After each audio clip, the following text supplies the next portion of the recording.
Olá, seja bem-vindo, seja bem-vinda. Nós estamos começando mais uma edição do CatimbaCast, a resenha esportiva do canal Francamente. Convido você a estar conosco aqui pelo nosso canal no YouTube. Lembrando que você pode acompanhar essa entrevista, além do YouTube, também lá no nosso portal francamenteabc.com.br. Se você está aí com o seu tablet na mão, no desktop ou então no notebook, só rolar a página Tel Player do YouTube dentro da nossa página principal, no francamenteabc.com.br. Se você estiver com o seu smartphone, aí é só clicar no ícone principal, da notícia principal, você vai direto para a nossa entrevista no canal do YouTube, tá bom? Hoje aqui no CatimbaCast, a nossa resenha de futebol, nós temos um convidado muito especial, porque pratica futebol a vida inteira, é um São Paulino dos mais fervorosos e conhece muito sobre a várzea paulistana. E, além de tudo, é um incentivador da prática esportiva. Por isso nós estamos recebendo hoje aqui o empresário Milton Bigutti, que gentilmente atendeu o nosso chamado. Queria agradecê-lo, viu, doutor Bigutti, de estar conosco nessa edição do Catimba. Seja bem-vindo. Eu fiquei muito feliz em ser convidado por vocês para falar de um tema que eu pratico praticamente há 80 anos. E isso realmente me entusiasma, porque eu sei a importância disso, o valor disso, a influência que tem nas pessoas, principalmente no jovem. E as coisas começam a se desenvolver de uma tal forma que hoje o futebol, eu acho que ele precisa servir de alavanca para a educação da coletividade. Estou a seu dispor. Doutor Milton, eu aprendi a gostar de futebol vendo o Zico jogar no final dos anos 70, né? Aquele Flamengo do Zico e etc. Como é que o futebol bateu para o senhor? Qual que é a primeira lembrança que o senhor tem do futebol? A primeira lembrança, eu tinha 7 anos de idade, que eu comecei a jogar futebol na rua, era uma rua de terra, no bairro do Ipiranga, onde eu morava, na rua Guaperoba, e era tudo, não existia praticamente asfalto. Isso já faz praticamente 70 e poucos anos atrás. E eu comecei a jogar futebol. Mas o que era o futebol? Eram umas bolas que eram feitas de capotão, que a gente chamava, e essas bolas a gente pegava a molecada vizinha e todo mundo ia jogar futebol na rua. Não tinha praticamente carro, não tinha volume de carro, não tinha nada, não passava carro. O carro passava numa via normal e as ruas transversais não tinham movimento algum. E isso para mim foi um incentivo que eu comecei a jogar futebol. Jogava descalço, né, seu Milton? Totalmente, não tinha jeito. Não. Era uma turma de molecada, todo mundo duro. O bairro que eu morava era um bairro totalmente de pobre, miserável, não tinha chance nenhuma. Tá lá, cada vez que eu passo na rua Guaperoba, eu morava lá no número 208, e eu lembro disso. Eu falo, pô, como é que é possível que as coisas... Isso já faz muitas décadas, entendeu? E começamos a jogar. E a primeira coisa que se fazia, como é que vamos escolher os times? Tinha 2, 3 melhores, 2, 3 piores, e o pior de todos ia jogar no gol. Era assim que era feito. Sobrava o goleiro. Tinha assim. Como é que fazia as traves? Era o chinelo de cada um. Punha lá, não tinha trave, não tinha rede, não tinha nada. A gente ia fazer o rachão, que a gente chamava, e era assim que era feito. Sem trave, sem nada. Eram os 2 chinelos e mais 2 chinelos no outro gol. Entendeu? Mas uma coisa é começar, né? A outra coisa é permanecer, né? Porque assim, eu costumo dizer, e eu falo isso pro meu filho, que o futebol é muito democrático, né? Você só precisa de uma bola. E quando você não tem a bola, ele costuma até brincar em casa assim, ele gosta de fazer bola, ele junta lá, vou fazer uma bola de papel. E ele faz e tal. E outro dia ele falou, pai, você não tem uma fita aí pra você me emprestar? Eu falei, pra que você quer? Não, me empresta uma fita. Daí a pouco ele voltou com uma bola enrolada ali. Ó, eu que fiz e tal. E ele brinca, e tem um monte de bola lá pra ele brincar. Mas isso assim...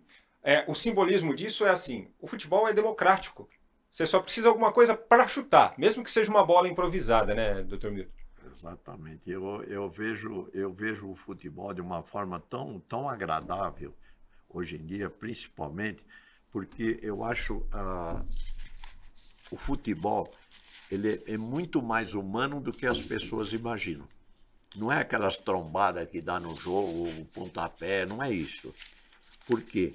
tem a hora da resenha, depois da bola, antes da bola. Você não imagina o meu relacionamento, como cresceu ao longo desses 60, 70 anos. Graças ao futebol. Mas com muita gente importante, com muita gente que se desenvolveu atrás do futebol. Vamos falar dessa evolução aí. Eu estou ouvindo o senhor falar e estou recordando muito de coisas que aconteceram comigo, né? Por exemplo, também vim de um bairro pobre, né? Aqui na região do Grande ABC. E assim, sempre tive comigo a ideia de que não fosse o futebol, o esporte, que foi o que me encantou, eu não seria jornalista. Porque o meu desejo de me tornar jornalista foi ouvir transmissões esportivas no rádio.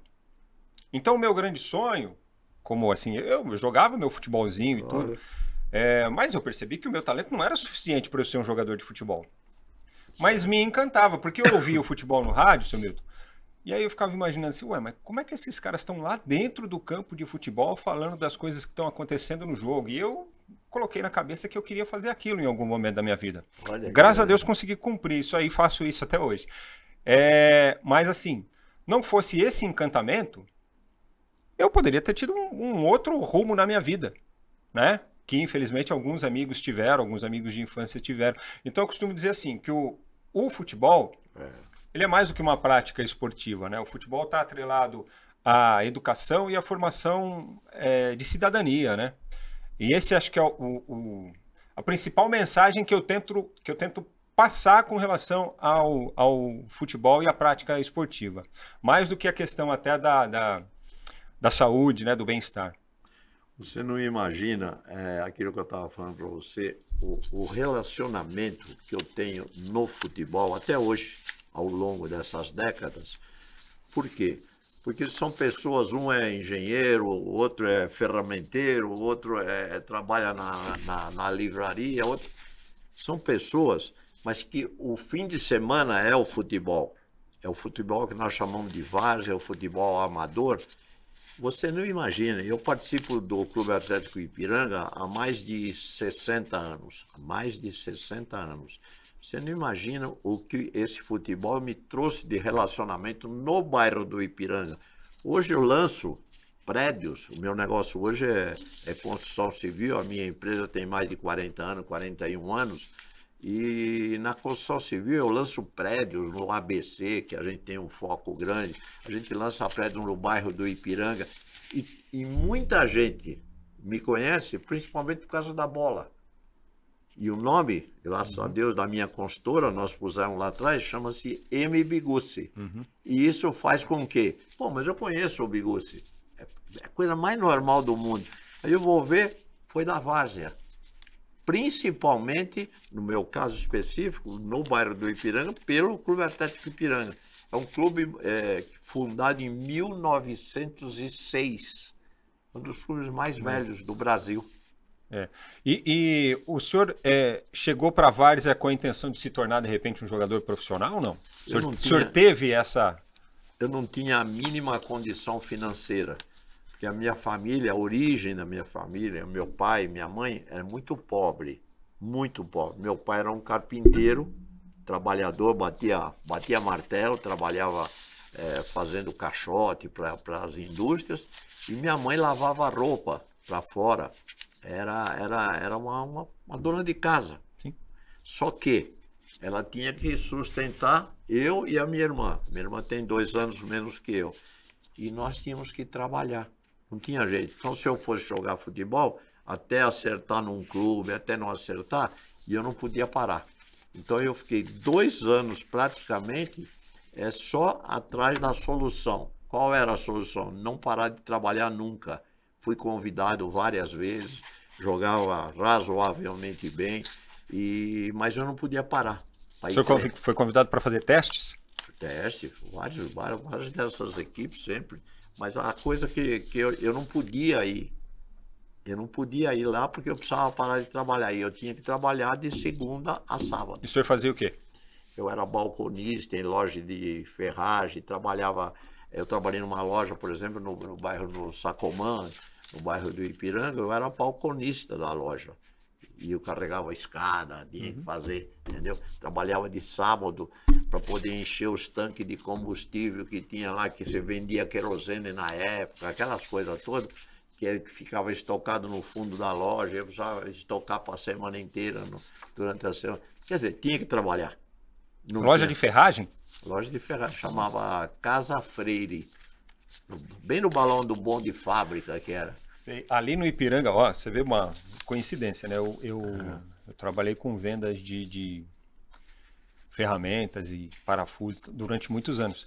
Foi o que eu fiz, inclusive, para poder pagar a minha faculdade, né? Para poder estudar e tudo, para continuar correndo atrás do meu sonho. E eu lembro que eu trabalhava aqui em São Bernardo, trabalhei em São Paulo também, na Zona Sul, e a gente tinha um concorrente lá do Ipiranga, que deve existir até hoje, né? O R. Simeone, não sei se o senhor conhece. De nome. De nome, era um concorrente Essa forte. Que eu trabalhava era a loja de material de construção, era a loja de ferragens e vendia também alguma coisa de louça. O R. Simeone era ali na Silva Bueno. Silva Bueno. O meu era ali no Coutinho. Paralela. Tudo ali Exato. Quais clubes o senhor teve possibilidade de fazer uma peneira, participar de um teste? Não, assim? Mas na época eu nem pensava nisso, viu, de fazer, porque eu não podia parar. De trabalhar. Lá em casa, a minha mãe falava assim, ou trabalha ou joga futebol. Era mais ou menos assim, né? Por aí. Não é? Meu pai e minha mãe igualzinho. Eu não podia parar, não tinha como parar. E aí eu falei, pô, se eu vou parar para fazer isso, como é que eu vou sustentar a minha vida aqui em casa? E meus pais também dependiam de mim, porque ele tinha que sustentar os dois, mas eu e a minha irmã, entendeu? Senhor, como o grande São Paulino, o senhor vai... se lembrar aí da figura. Eu estava lendo outro dia a biografia do Leônidas, né? E fala de toda essa... que era normal também a época, né? Da infância sofrida, de todas as necessidades, a situação dos pais, normal, né? Ele foi criado pela mãe, etc. E foi um grande ídolo aqui do São Paulo. Mas assim, para triunfar mesmo, e principalmente nessa época no caso dele ali, anos 40, né? Tinha que ser persistente demais, né? E acreditar demais no sonho e na capacidade, né? Era o meu caso. O meu caso foi na década de 50. Eu sou nascido na década de 40, mas foi na década de 50. Com certeza, se você analisar friamente, eram poucos aqueles que poderiam realmente seguir carreira. E se perdeu muita gente desse caminho aí.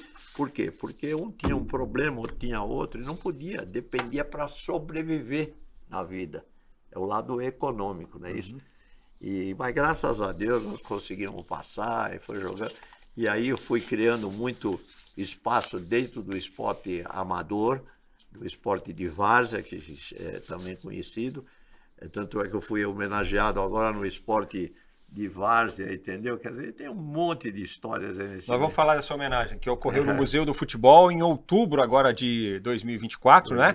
O Memofute fez uma homenagem aí aos, digamos assim, os principais incentivadores, gente que trabalhou muito em função do futebol amador, do chamado futebol de várzea. Na várzea o senhor sempre jogou, desde sempre? Sempre, a vida nunca inteira, parou? A vida nunca parei. Porque a várzea proporciona o quê? A várzea proporciona aquela coisa de você, eu posso aqui cumprir a minha jornada de segunda a sexta-feira, trabalhar das 8 até as 8, das 8 da manhã às 8 da noite, das 8 às 6. Posso trabalhar no sábado pela manhã, mas eu sei que eu vou chegar lá, vou ter meu espaço. Não vou performar como jogador profissional, evidentemente, porque não teve a semana de treinamentos, né? Lógico. Mas vou ter meu espaço para me divertir e para fazer o que eu gosto também, né? Você nem imagina como isso funciona.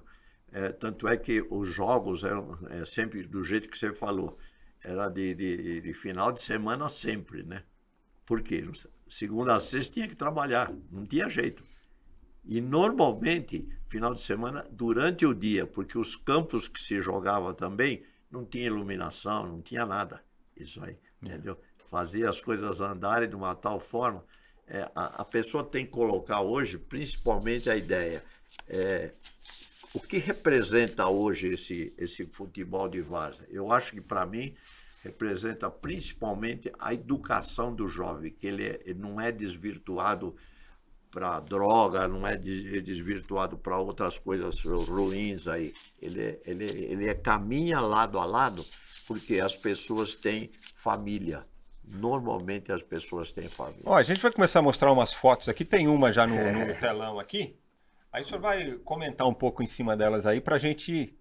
Olha os campos aí, como é que era. O senhor lembra onde era essa aí, não? Era no Grêmio Esportivo Centenário. Centenário, na que bairro? Estrada do Vergueiro. A Estrada do Vergueiro, no bairro do Ipiranga. Uhum. Aí é com o Djalma ali, aquela outra que já passou ali, né? Esse aí é o E é mesmo. tudo ali na região ali do Ipiranga. Esse aí é o Djalma Santos, campeão do mundo. Joguei com ele, nós fizemos uma inauguração num estádio, e esse aí foi em Corumbataí, perto de Rio Claro. Nós fomos convidados para fazer a inauguração do estádio. Eu joguei muito tempo com o Djalma Santos aí do meu lado aí. O Djalma Santos foi um dos melhores laterais da história, né? Do futebol brasileiro. Do nosso país. E jogou até os 41 anos. Se não estiver enganado, o último clube foi o Atlético Paranaense, né? Mas era monstruoso. Olha ele aí de novo. Aí, né?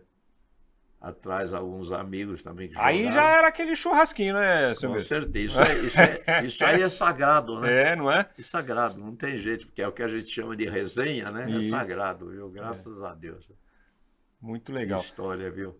Bom, daqui a pouco a gente passa outras, que tem outras aí pra gente ver também, professor. Como é que o senhor chegou a esse ponto do futebol levar o senhor pro lado do Djalma, por exemplo?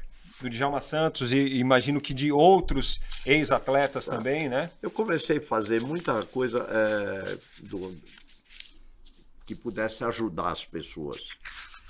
Por exemplo, o Fiore Gilhote era um narrador da Rádio Bandeirantes, já falecido, e para mim era o mais famoso que o Brasil tinha. Tem uma foto dele aí com o Fiore, depois a gente vai subir também. Aí. E o Fiore, esse que está aí na foto é o Bellini. É o Bellini, campeão do mundo em 58, olha lá. Uhum. Esse que está aí do meu lado aí. Jogamos junto também, entendeu? E várias vezes praticamos futebol. Mas esses casos todos eram feitos de uma forma para beneficente. Por que beneficente? Porque as pessoas pagavam o ingresso para assistir o jogo e essa renda total era destinada a uma entidade e tal. Aí, no caso específico, era para o Lar Escola Pequeno Leão. Essa do Bellini. Essa do Bellini. Foi quando isso aí, doutor? Isso foi mais ou menos há uns 50, 60 anos atrás. Por quê? Porque essa renda beneficente, o que é o Lar Escola Pequeno Leão, que nós destinamos esse jogo aí? É um orfanato que eu consegui fundar lá atrás, há mais de 40, 50 anos. E esse orfanato tem até hoje no bairro Assunção, na rua Francisco Visentainer, em São Bernardo do Campo. E eu fundei isso para poder abrigar crianças carentes e que fossem órfãs, essa coisa toda. Está lá até hoje, graças a Deus, funcionando lá. Depois eu fundei a obra, fiz o orfanato, porque a obra também tem uma história engraçada.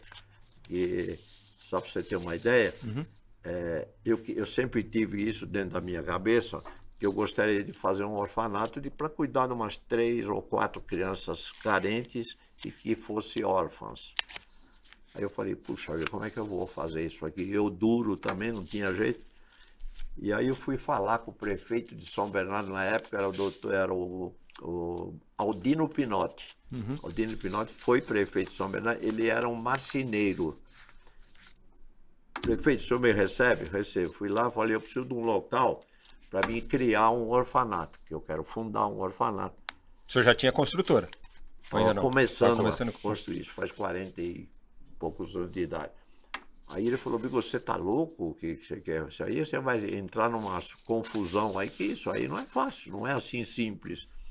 Não sei o quê. E realmente falou, não vou conseguir te ajudar em nada. Tive que sair da sala dele, fui embora. Passou mais ou menos uma semana, 10 dias. Eu falei, não vai ficar assim. Marquei outra consulta e foi lá falar com ele, outra agenda dele. E ele atendeu. Fui lá, falei, prefeito, eu quero um terreno grande que eu quero construir um orfanato em São Bernardo do Campo. Ele chamou o secretário de obras, falou, leva o Bigucci no terreno lá da rua Francisco Visentainer. Esperei, fui lá. Quando chegou lá no terreno, só para você ter uma ideia, o terreno era uma lagoa. Era um lago. Eu falei, como é que eu vou construir um orfanato? No pântano. Ele estava doando aquilo lá, era da prefeitura. Era no terreno alagado. Era o terreno alagado. Tinha um velhinho que morava lá num barraco lá dentro. O secretário falou para mim, Bigucci, é isso aqui que tá. Eu falei, é esse que eu queria. Deus é tão bom, tão justo, eu quero ver se você quer fazer mesmo ou não, ou é só papo furado. Cheguei lá no prefeito e falou, você não bate bem, eu vou mandar uma lei para a prefeitura, assim mesmo ele falou para mim. E lá na Câmara eles vão discutir isso aí. Fui na Câmara, já era outro prefeito, quando eu estava na Câmara, era o Geraldo Faria Rodrigues, o prefeito de São Bernardo. O Dino Pinotti primeiro, depois Geraldo. Na Câmara começaram a discutir. Nós vamos colocar algumas cláusulas aqui na doação, que é o seguinte, você só vai poder ter isso em definitivo, a sua entidade, só vai ter isso em definitivo se você construir a obra toda em 1 ano. Só que era uma lagoa, como é que eu ia fazer uma obra grande? E aí veio um outro vereador e falou, não, eu quero colocar uma outra coisa. E essa entidade tem que funcionar até em 2 anos. Quer dizer, não bastava fazer o construir prédio, em um e no outro você tinha que viabilizar o funcionamento. Tá. E aí você não imagina a luta que deu. Eu falei, não, mas você eu foi para cima. Parado, eu estava parado. Fizemos, graças a Deus, está lá até hoje. Deus é tão bom que vê essas coisas de uma tal forma. Eu falei, você tem a vontade de fazer, fez, se dedicou. Eu acho que os desafios da vida da gente, Deus dá de presente para a gente para saber se você realmente quer ou não. Desafio é coisa que não tem saída, não tem fim. Você tem que aceitar e que se você desistir, aí você não está fazendo nada. Você entra na partida derrotado já. Não é verdade? Exatamente isso. E o senhor conseguiu usar o futebol. Aí a foto com o Fiore aí. O senhor conseguiu usar o futebol para também trazer esse benefício para as pessoas, né? Lá em cima está o Bellini, né? Isso, o jogo, né? O jogo lá do Fiore Giliotti, que eu convoquei para fazer esse jogo beneficente. Mas isso tinha que fazer de vez em quando. O Fiore, a história do Fiore qual que é? A história do Fiore, ele tinha fez um evento trabalho também? social também. Ele tinha um trabalho social e um dia eu falei com ele. Ele falou, não, vamos tentar. Nessa foto de baixo, você está vendo? O Bellini está aqui no cantinho. Do lado esquerdo, eu estou lá e o Fiore ali do lado direito. Tá? Esse aqui era um vereador que está dando a camisa aí, entendeu? Mas graças a Deus, aquilo que eu falei para você, isso aí que ano foi? Olha lá, o Scratch do Rádio chamava o trabalho. Isso, o Scratch do Rádio, em 1978, está escrito aí. Olha lá. Segundo jogo beneficente do Scratch do Rádio. O Scratch do Rádio é assim, nessa década aí de 70, com o Fiore Giliotti, com o Roberto Silva, né, o Olho Vivo e tal, o que o Fiore fazia? O Fiore reunia a equipe e levava a equipe para o interior do estado para fazer jogos beneficentes. Exatamente, né? Isso. E isso ficou famoso na história do rádio paulista, porque o Fiore teve essa ideia, levou a cabo e esse acho que fez parte dessa escala aí, né? Imagina isso aí como é fundamental. Eu sempre fiz jogos beneficentes, participei de jogos beneficentes. Por quê? Porque é o que leva, vamos dizer, o povo a pensar um pouco mais e participar. Eu fico triste quando as pessoas vão lá, você dá R$1.000 aqui para aquilo lá. Não é assim que se faz as coisas. Você precisa fazer as pessoas participarem. É assim que eu faço até hoje, graças a Deus. Eu tenho muita obra beneficente. Eu fundei o Camp do Ipiranga, o Círculo de Amigos do Menor Patrulheiro do Ipiranga, isso há 44 anos. E esse Círculo de Amigos do Menor, o que era? Eram menores carentes que a gente pegava para ir estudar. Tudo gratuito. Está lá até hoje, ali no bairro do Ipiranga, na estrada do Vergueiro, que chamava antigamente. Sim. Hoje é Vergueiro, né? Hoje é Vergueiro. Escuta, que posição que o senhor jogava? Lateral direito, camisa 2, sagrado, e aí depois foi mudando, né? E hoje? Hoje é só com a 10, já faz uns 20, 30 anos já. Tem um monte de Mas história. aí o senhor que impôs a 10 ou não? A 10 é Não, minha? não. Vocês se viram? Não, eu jogava Ou foi bola. conquistada? Embora eu seja construtor, poucas pessoas sabem, eu sou advogado, formado pela Faculdade de Direito do Largo de São Francisco. Sabe quando? Em 1968, 68. Até hoje, e eu jogava no time da OAB, do Ipiranga, depois fui jogar no time da OAB de São Bernardo, mas eu nunca esqueço. Um dia eu fiz 2 gols de falta pelo time da OAB, e aí começaram, pô, mas como é que é isso aí? Eu falei, bati os 2 gols. Aí o cara falou, você não pode ser 2, você tem que ser 10. Um técnico que eu tinha lá já falecido, e ele falou para mim, como é que chama aí? Romualdo Arpe Filho, Romualdo né? Arpe Filho. Aquele árbitro lá. Exatamente. O Romualdo apitou a final de 86? Foi ele que apitou? Foi. Foi o Arnaldo em 82, né? Acho que foi a final. E o Romualdo em 86. Era famoso pra diabo, né? É. Isso aí. E nessa foto aqui, quem que tá? Nossa Aí senhora. É o time, né? Aí é o time do Time do Ipiranga. Ipiranga, tá. Grandes amigos aí, graças a Deus, viu? Esse aqui morreu também. Escuta, Acho que quem não morreu ainda aí sou eu só. Porque o senhor joga até hoje lá no Ipiranga. Jogo até hoje, sempre com a camisa 10. Aí me deram a 10 e hoje eu brinco com a turma toda e faço a camisa 10, punha no vestiário. A primeira coisa que a turma fazia, você conhece futebol amador, escondiam a camisa 10, que era justamente para encher o saco mesmo. Eu falei, puta, mas o que eu vou fazer? Mandei fazer um fardamento total, todas as camisas 10. Aí não tinha mais como subir. Aí ficou o negócio de camisa 10, até hoje, um folclore. Esses dias eu estava conversando com o menino lá, o Odinei, da Globo. Odinei Ribeiro. Odinei. Por todos os ângulos. O Odinei é muito amigo meu, ele joga comigo até hoje. Só que o senhor participa do evento dele de fim de ano lá em Itanhaém, não? Não. Ele faz um evento. Amigos faz também, né? Amigos do Bem. Chama. Amigos do Bem. Ele é um cara fora de série. Ele eu adoro uma o grande Odinei, figura. porque eu acho ele um cara. E é benemérito também, isso que eu acho mais importante. Trabalha com a parte social. Eu sempre falei isso com ele. Quem deu a primeira oportunidade para o Odinei? A grande oportunidade? Não sei. Fiore Gilhote. Foi? Nunca perguntei isso para ele, no caso não sabia.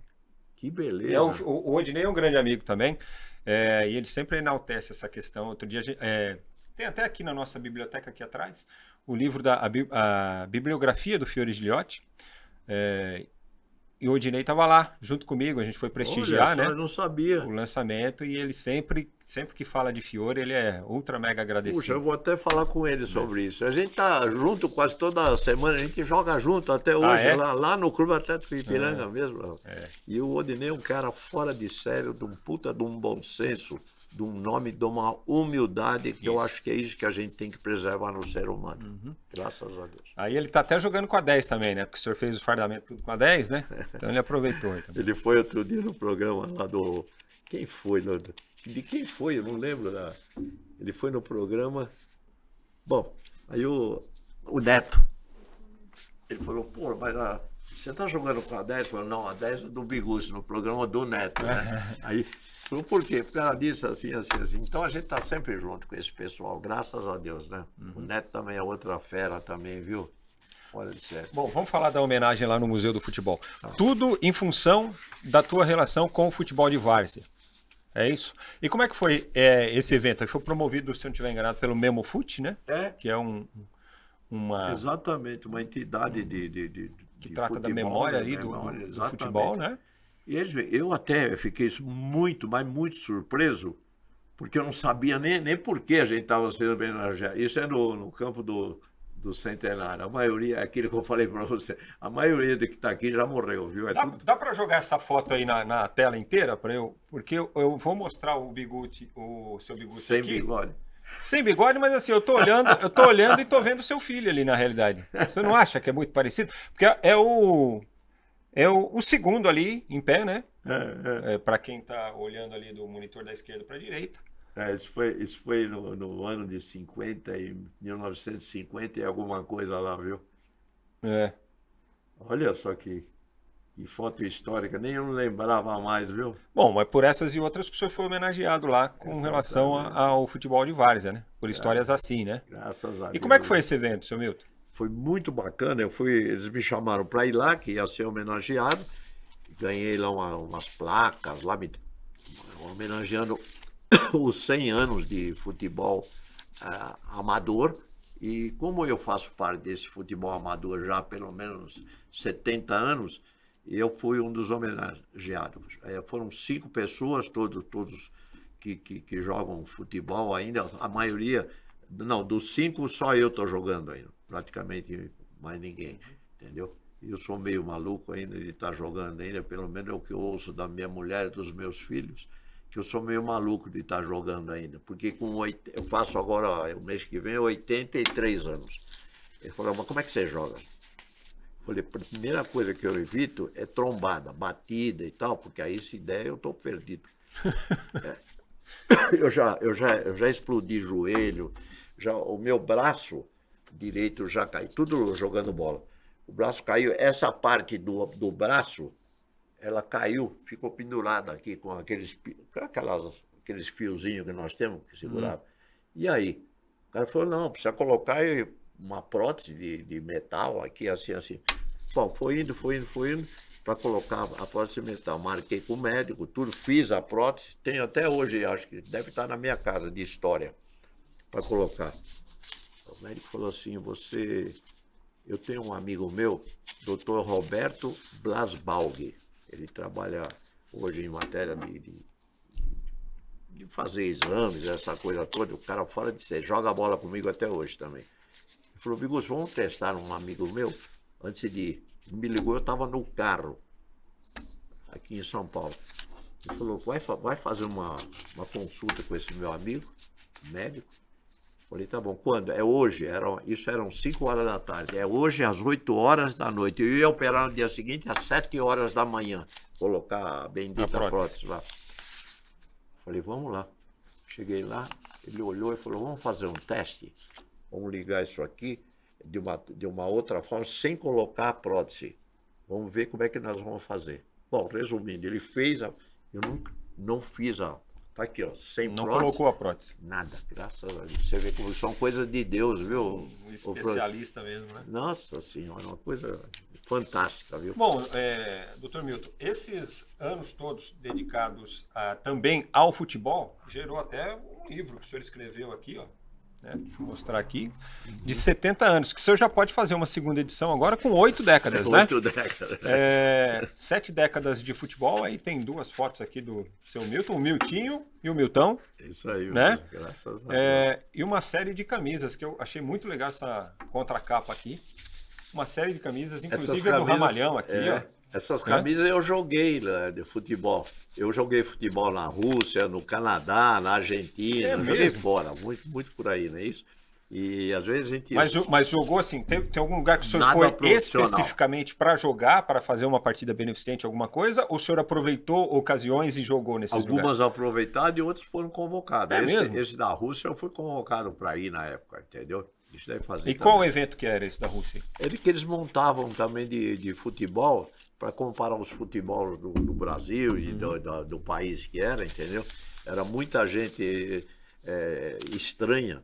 Mas era um campeonato? Era um torneio? Alguma coisa? Não, era um jogo só. Quando fazia um jogo só. E aí foi convidada a equipe que o senhor jogava? Ou Não, para jogar junto com eles.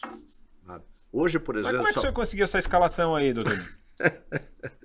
Só para você ter uma ideia, tem uma organização hoje que eles fazem um torneio chamado no Costão do Santinho. Sim, lá em Santa Catarina.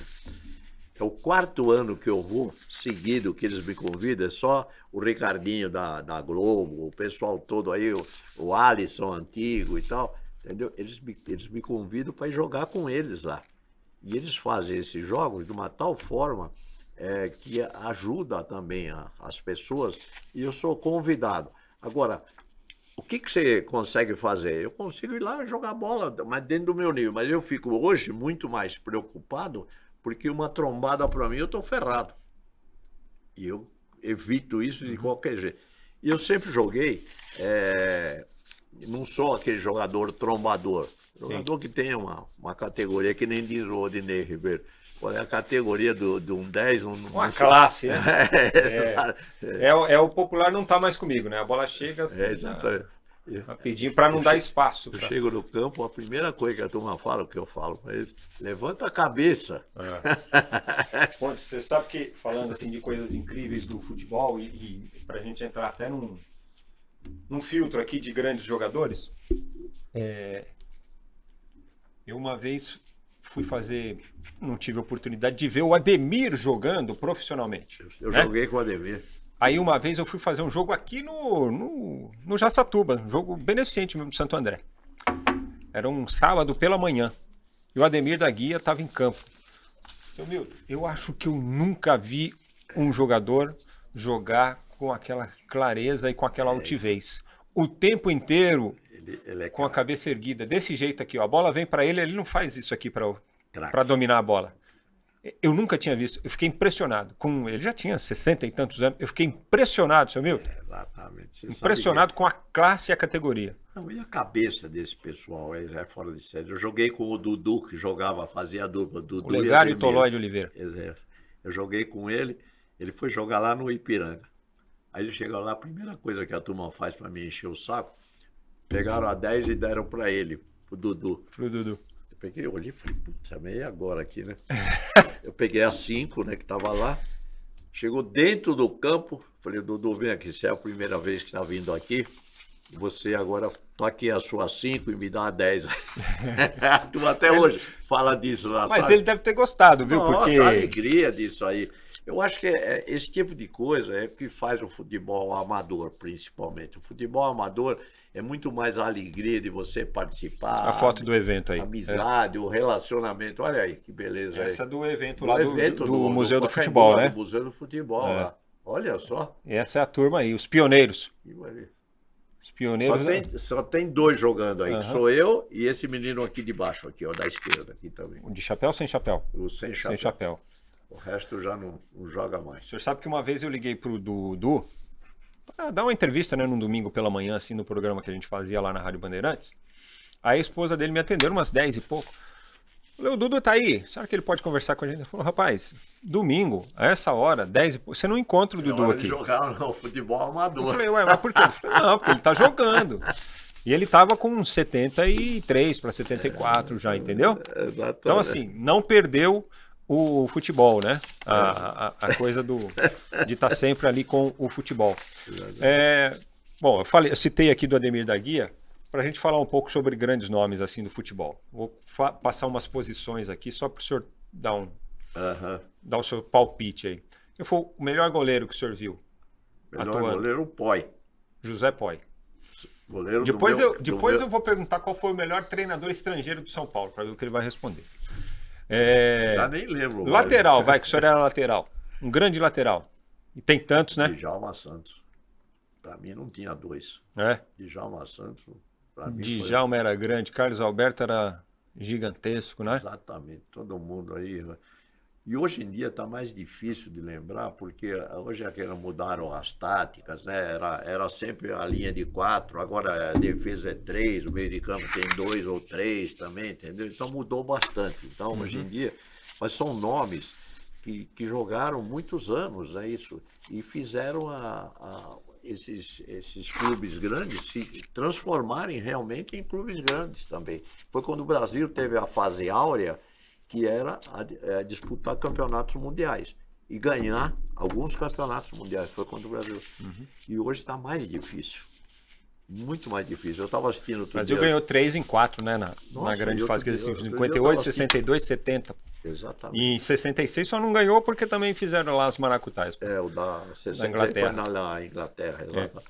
Mas hoje em dia, se você analisar, você pega a TV e vê jogos aí desses campeonatos de fora, você vê que a distância dos clubes de fora para o nosso não está tão grande assim lá hoje. E antigamente o Brasil era destaque total sempre. Seu Milton, esses dias, estava pensando aqui, o Brasil vai jogar, o Brasil hoje dirigido pelo Dorival Júnior, vai enfrentar a Venezuela. Às 18 Há alguns anos atrás, enfrentar a Venezuela é 3 pontos, beleza, maravilha, e olha, vai ser goleada. No primeiro turno aqui das eliminatórias já teve empate e o jogo foi aqui no Brasil. Olha como o negócio mudou, né? Você vai falar assim, o futebol do Brasil caiu muito. Caiu muito. E o futebol da Venezuela evoluiu para chegar a um ponto de fazer um jogo de igual para igual com a seleção brasileira. Isso aí. Né? Isso significa que nós ficamos para trás. Ficamos para Não trás. Evoluímos. Ficamos para trás e assim, isso dá uma outra grande discussão, né? E a gente vai começar a discutir assim. Eu gosto também dessa conversa, desse papo, mas é algo mais do futebol atual mesmo, né? De como evoluiu. Para mim, o dinheiro e o futebol estrangeiro, futebol europeu, os caras que não tinham técnica nenhuma de futebol, se aprimoraram taticamente. Aí, onde está o futebol técnico? Está lá na América do Sul. Então, eles vieram aqui, tiraram os jogadores mais técnicos que nós tínhamos. No começo, começaram a levar os grandes caras, Falcão, Zico, etc., Júnior Capacete.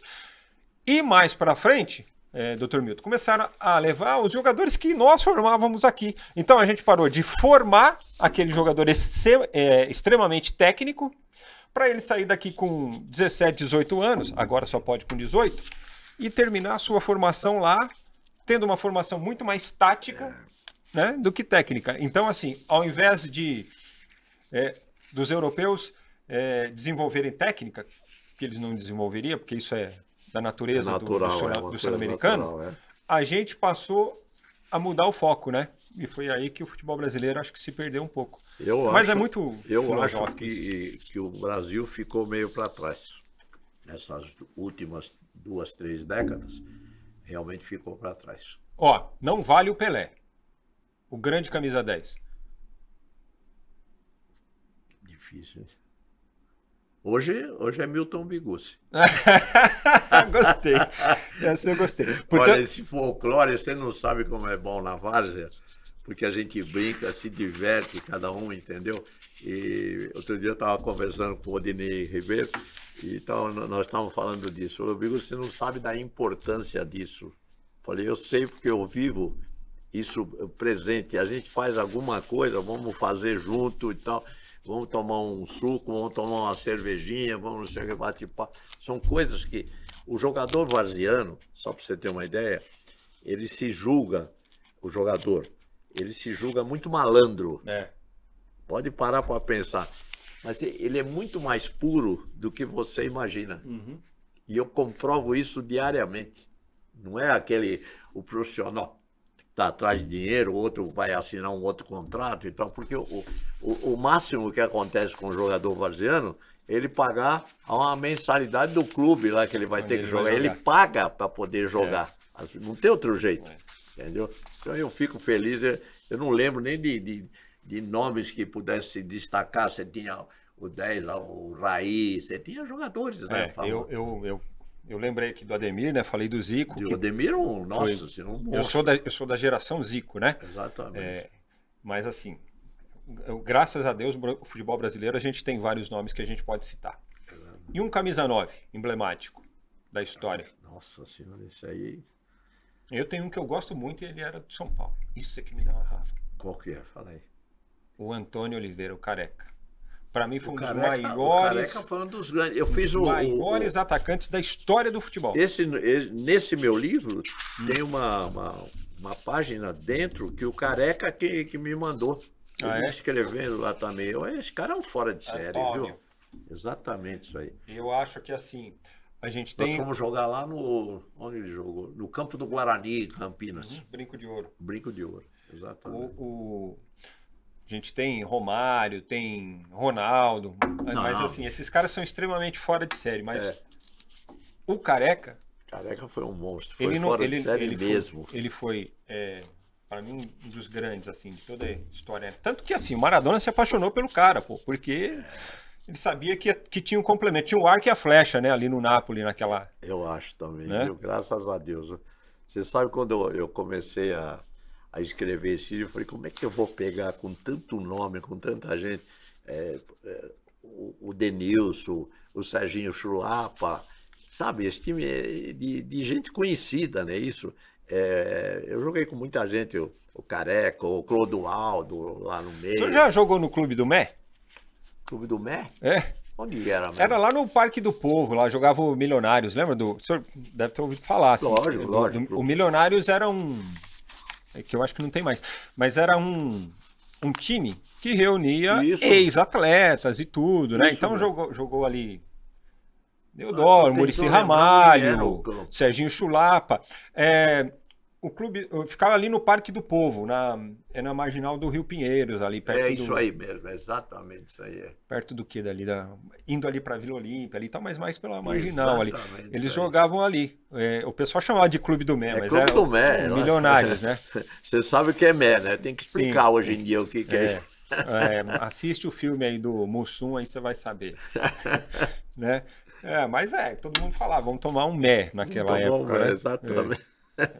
Hoje o pessoal tá mais chique, sei lá. Hoje o pessoal toma drink. Drink. Mas o futebol é muito bom por causa dessas histórias, né? Nossa, você não imagina o que eu adoro de futebol. E o bem que... Você vai fazer uma segunda edição do livro? O senhor já tem uma década a mais para contar de história isso. Eu preciso pensar nisso. Foi uma boa ideia que você está me dando. Eu não tinha pensado, porque eu tenho 6 livros publicados. Sobre trabalhos sociais, um monte de coisa. Né? De futebol é só esse. E tenho mais 2 agora, que deve sair no primeiro semestre do ano que vem. É sobre empreendedorismo. Está escrito já, tudo também. Só falta agora fazer os finalmente para publicar. Tem mais 2, quer dizer, seriam 8. Uma boa ideia que você está me dando, viu? Eu estou dando serviço aí para o senhor, né? E como é que o senhor acompanhava o futebol? Porque na nossa época era o rádio, né? Não, era sempre o radinho, aquele radinho que tinha lá, de cabeceira, que a gente chamava, né? Tinha um rádio, como é que chamava? Aquele de mão, era Itachi. Era japonês, né? Isso que tinha lá, porque não Depois tinha... virou Philco Itachi, né? Exatamente. Isso aí, que eu ouvia, punha no ouvido assim, porque não tinha nem os grampinhos para pôr na orelha, era o próprio aparelho. E tinha um motorrádio, né? Tinha um motorrádio mais para frente. Exatamente. Eu aprendi a ouvir o futebol, que eu falei pro senhor, porque o meu irmão ouvia futebol, sabe? Ah, é? Somos uma família grande, né? Dormia todo mundo no mesmo quarto, 7 irmãos, todo mundo dormindo. Nossa os senhora. Meninos na beliche, as meninas na cama de casal. E o meu irmão trabalhava o dia inteiro, quando chegava quarta, quinta-feira à noite, ele dormia ouvindo futebol. Ele dormia embaixo na beliche, eu dormia em cima. Eu aprendi a ouvir o futebol ouvindo o radinho do meu irmão. Você entendeu? Que beleza, olha só. E aí no domingo, seu Milton, juntava meu pai na mesa, uma mesa como essa aqui na cozinha e tal, e ligava o rádio lá para ouvir o jogo do domingo às 4 da tarde. Sabe? Olha só. E aí eu percebi que o meu negócio era radiojornalismo, porque eu comecei a pescar na narração. O narrador tava lá, o Osmar Santos, lá, tava narrando e tal, eu falei, gol do fulano. E ele tava narrando ainda, sabe? Olha só. Aí daí a pouco ele gritava lá, que gol! E um dia meu irmão virou para mim e falou, mas como é que você sabia já que tinha saído o gol? Eu falei, não, você não prestou atenção, a torcida já estava gritando lá no fundo. Olha só. Eu falei, não, estava prestando atenção na narração. Aí eu percebi que tinha alguma coisa, né? Tinha uma relação, assim, de estreita entre futebol, rádio, né? E o que eu queria, assim, profissionalmente para a minha vida. Mas, assim, normalmente, quem gosta do futebol e acompanha o futebol há muito tempo, tem também essa relação com a comunicação e com o rádio, né? É verdade. O senhor trouxe a foto aí do Fiore, eu lembrei o que tinha, né? O que esses a própria caras TV não existia praticamente na narrativa por TV. Por quê? Não existia praticamente a TV, né? A TV veio em 50 ou 60, mais ou menos, que começou a instalar. E depois é que começaram a transmitir jogos de futebol, depois aperfeiçoando e tal. Mas na época era só rádio. E hoje, se a gente quiser, a gente pega o celular agora e a gente assiste o jogo que a gente quiser, do campeonato que a gente quiser, né? Exatamente. E a gente está aqui no estúdio da Five Media. A Five é uma grande produtora desse conteúdo também, né? De eventos ao vivo, assim, tudo. Essa evolução que a gente acompanha e às vezes a gente nem percebe, né? Do quanto as coisas ficam à mão da gente. Você sabe que esses dias atrás eu estava lembrando também, um dos jogadores que joga comigo lá no postão do Santinho, ex-profissionais, você lembra daquele, como é que chamava? Éder, ponta esquerda. Éder Aleixo. O do Atlético Mineiro? Ele mora lá em Minas ainda. Mora. E eu falei com ele esses dias agora, faz um mês ou dois aí, e ele me mandou lá um negócio lá que eles estão fazendo. Então eu vou encontrar com ele agora lá em... Eu vou agora dia 10 de dezembro, que vai ter o evento. É sempre uma vez por ano lá. E o Éder, a gente estava conversando exatamente disso aí. A importância que isso pode trazer. Ele era, como é que chamava? Patada atômica, Patada né? Ele chutava que nem um maluco, né? Forte e variável, né? Isso. Disputou a Copa de 82. A minha saudação também ao Éder também, um cara fora de sério. Trabalha lá no Galo até hoje. De vez em quando você liga para ele e tal, trabalha ele no Galo? trabalha. De vez em quando você liga para ele e fala, não, tô no rancho. Ele gosta de ficar na casa de campo lá que ele tem lá. Ele é muito amigo meu, assim, de vez em quando a gente fala. Ele me mandou esses dias lá, inclusive uma camisa lá, não sei se era do Atlético Mineiro, de alguém lá, que ele me mandou esses dias lá. Boas histórias tem o Éder também. Uma vez, Éder e Nelinho, um do Atlético, outro do Cruzeiro, né? Era lateral, esse aí você gostava.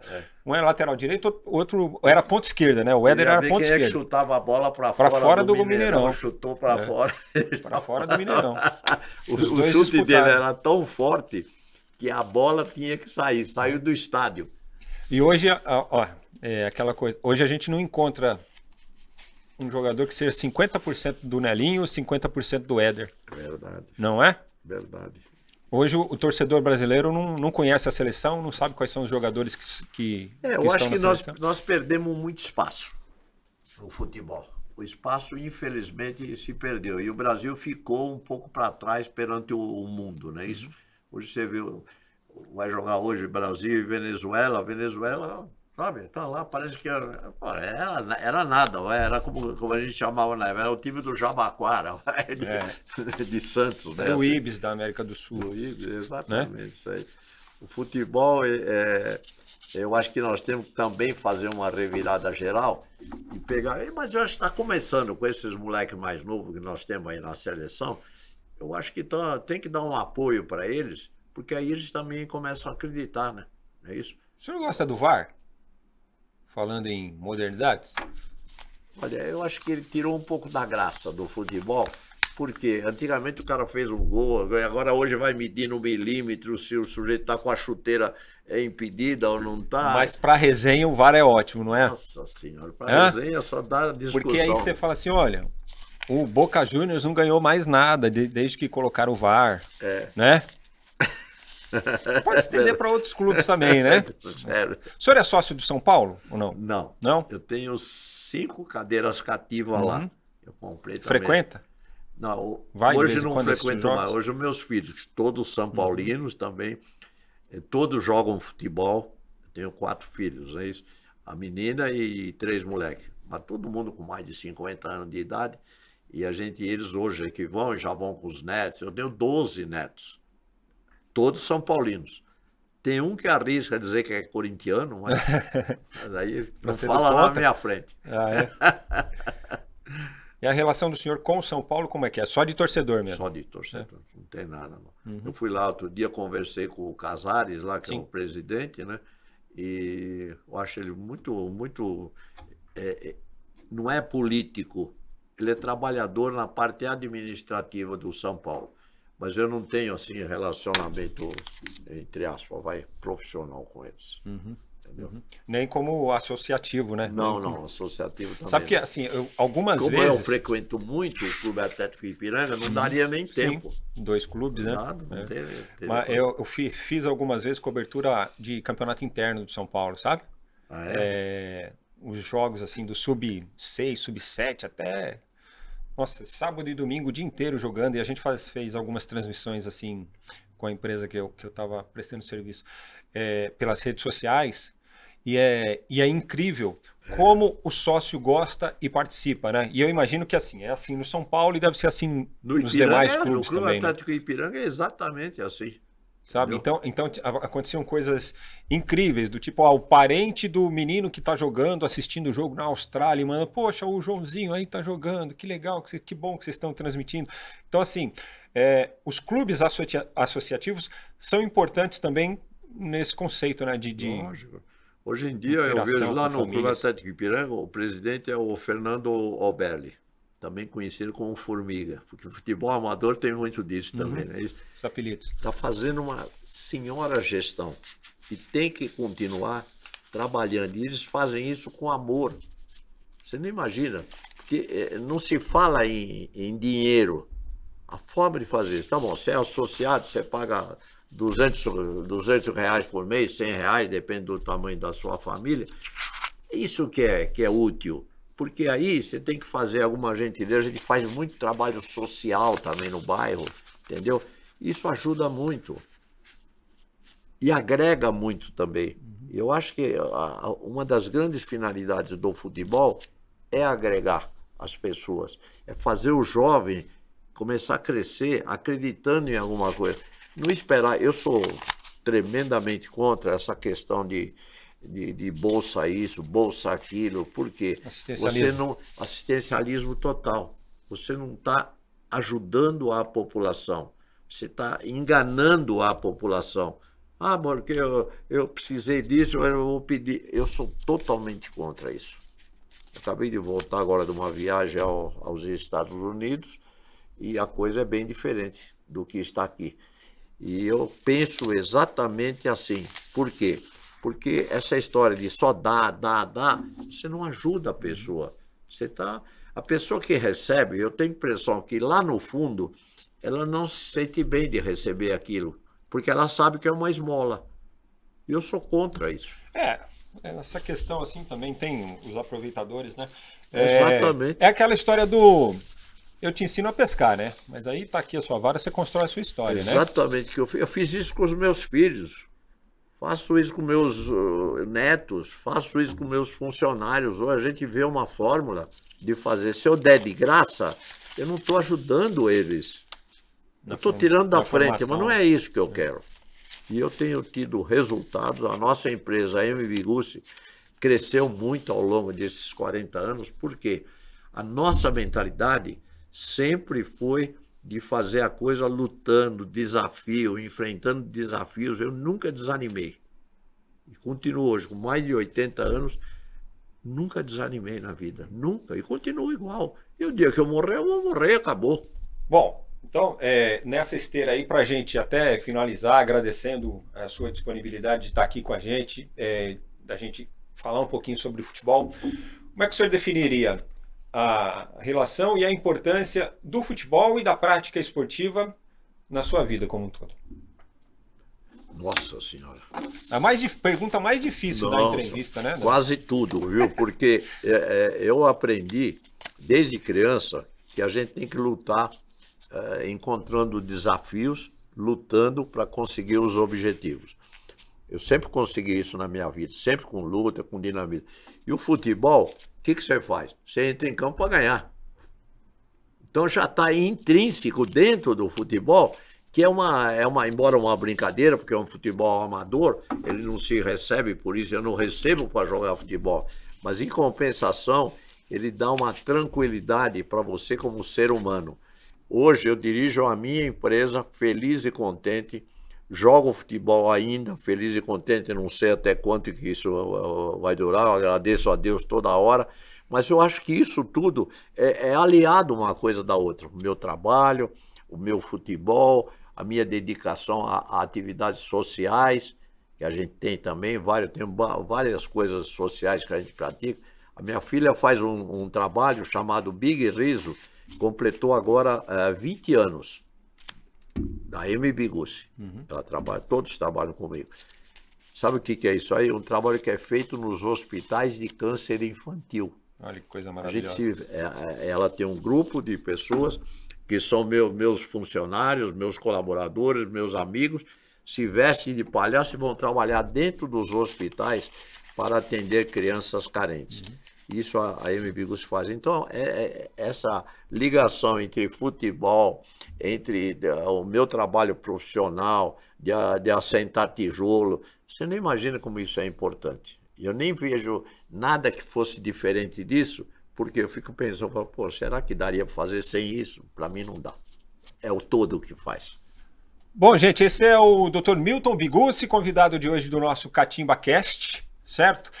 Na semana que vem nós teremos mais entrevistas para você aqui no canal. Semana que vem nós vamos falar sobre movimento de final de ano no comércio para toda a região, certo? Um convidado muito especial, vai ter francamente entrevista na semana que vem, mas já tem mais CatimbaCast agendado também, e você vai acompanhando aqui no nosso canal. Lembrando que, além do nosso canal no YouTube, você acompanha o CatimbaCast lá no portal francamenteabc.com.br. E preciso te lembrar também que você pode seguir a gente nas redes sociais. Nós estamos além do YouTube, além do portal, Instagram, TikTok, Twitter, né, que agora é X, Threads, tem para todo lado. É só procurar aí o Francamente ABC, tá bom? Dr. Milton, muito obrigado pela participação. Boa sorte. Bons jogos para o senhor, hein? Eu que agradeço a oportunidade e parabenizo você e sua equipe, porque isso ajuda muito a desenvolver aquilo que você foca. Hoje você focou em futebol amador. Eu acho que você fez a tua parte. Parabéns a você. A gente que agradece a sua presença. Olha aqui, ó. Vem aí, eu dando trabalho pro homem. Vem aí a segunda edição, hein? Vem aí a edição atualizada, com 8 décadas de futebol by Milton Bigossi. Até lá, até a próxima. Semana que vem tem mais. Tchau.